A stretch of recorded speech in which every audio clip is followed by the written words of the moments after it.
Hello YouTube, my name is Dragonheart, the Prince of Wales, and welcome to another unit overview video. And today we're looking at the dwarves and we're looking at slayers. Look at them, absolute beastly dwarves with their double axes and their ginger beards and wacky hair. Okay, so that's what they look like. We've established that. What do they play like? That's what we're going to find out today. So let's get the UI back on. Let us get our information up on the screen like so. And we've got this unit of Slayer selected right here. So what are they? They're an axe infantry unit.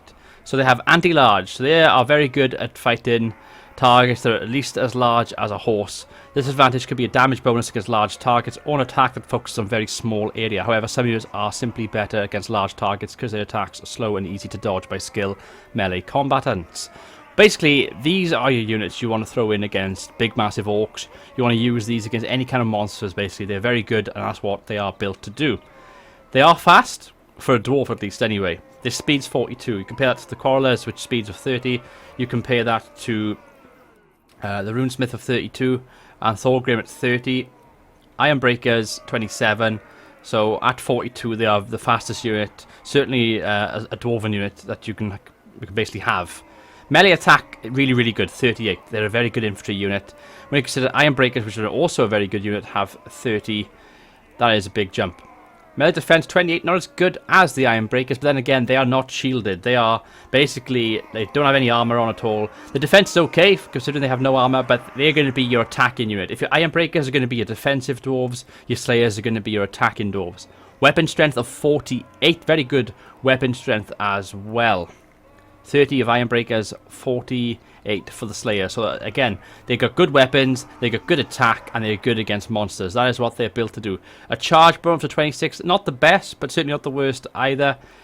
It's much better than the Ironbreakers. So like I said, you're going to be using these to charge in, while your Ironbreaker units, which we have right by here, are going to be your defensive line.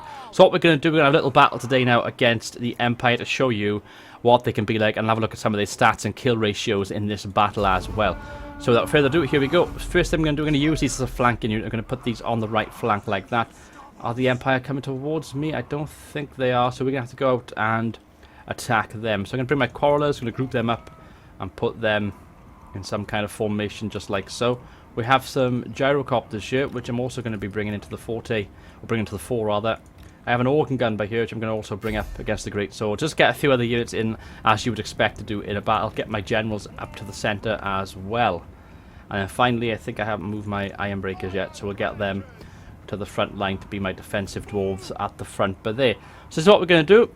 We're going to be fighting this against the Empire, and we'll see how well the Slayers do today. Just going to fast forward slightly as well for you guys. Excellent. And then bring the Slayers around the right by here.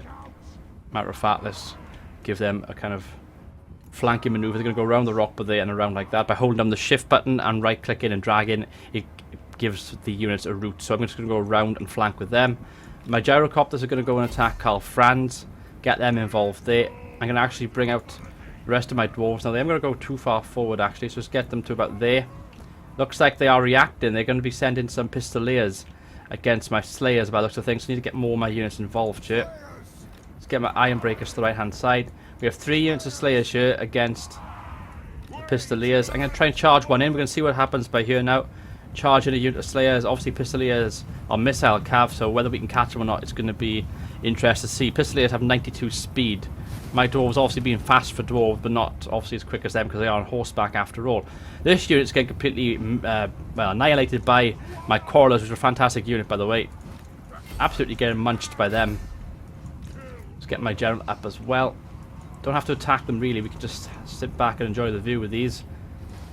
Right, let's tell you what, we're going to bring out our Slayers against this unit of swordsmen right by there. Going to hold the line with these units right here. Not going to get too involved. Okay, they're coming back. Let's countercharge the Pistoliers. Might be able to wrap ourselves around these, maybe not. Right then, okay, we're going to go for this unit by here. So against swordsmen by here, very good level, experienced swordsman unit, and we're just charging in now with our Slayers. How good are they against these? They are actually outnumbered by here. They have taken quite a few, and unit is losing decisively. Obviously, against heavier units, you don't want to use them like that. Better off using these against monster creatures like orcs and etc. That's what they are there to be used against. This isn't actually the best of battles right now. I'm actually making lots of mistakes right now. Could have gone a lot better. I probably shouldn't have flanked with them, but we're going to get some more Slayers involved now. We're going to actually try and outflank with this unit of Slayers.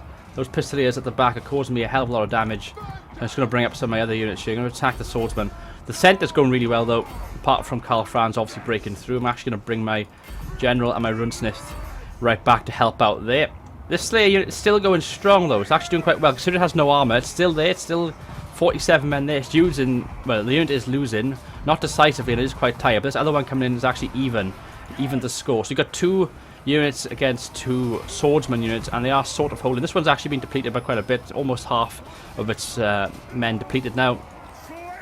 Combat even and losing. This Slayer unit is going to go against the Pistoliers if it lets me. Pistoliers, obviously you don't want to use them against Pistoliers, but I'm just showing you how one can go against the Pistoliers and the others can go against the swordsman. Obviously Pistoliers being faster, you don't want to use them against cavalry like I'm showing you right now. This is what you don't want to do. And this unit of Slayers only actually got 1 kill, so it's being run around the battlefield and it's not actually having a good job. Even though it's fast, it's still not that fast, but it's going to be good enough against infantry unit. What I would probably best do is pull back and actually use it against this swordsman unit by here, because what I can do, while these 2 hold them down, I may be able to get a cheeky charge in on the back and hopefully get a charge into the swordsman blade, which I'm actually going to issue right now. Get my 2 generals up here to assist in the combat against Karl Franz. I'm going to actually tell all of my missiles to attack there. My bomber's doing really well there. And now this unit, which is almost depleted completely, still going to get a rear charge into the swordsman. Still doing a pretty good job. And these are good swordsman units. They've actually been leveled up slightly as well. And now they're starting to go, which is really good. Obviously, the balance of power is having an effect there. But they've won us the battle. They did do a good job. They didn't rout. They are quite sturdy, even though they have no armor. They do have good attack, and they are good against big beast kind of creatures. If we go over the stats by here, you'll see they have magic resistance of 25%. They can also hide in the forest. They are unbreakable, so this unit does not suffer any form of leadership loss and will never rout. And that's the key thing to remember there. You can chuck these in like I've done. I've thrown them away pretty much. But by doing so, it gave me a much easier task of routing the rest of the unit. I can just chuck them in off the right flank. Just go right, go nuts. Kill as many as you can, because you're not going to rout, because these dwarves do not rout. They are unbreakable. And they have Death Blow Augment as well, which is a plus 8% splash attack power and a plus 8% armor piercing damage.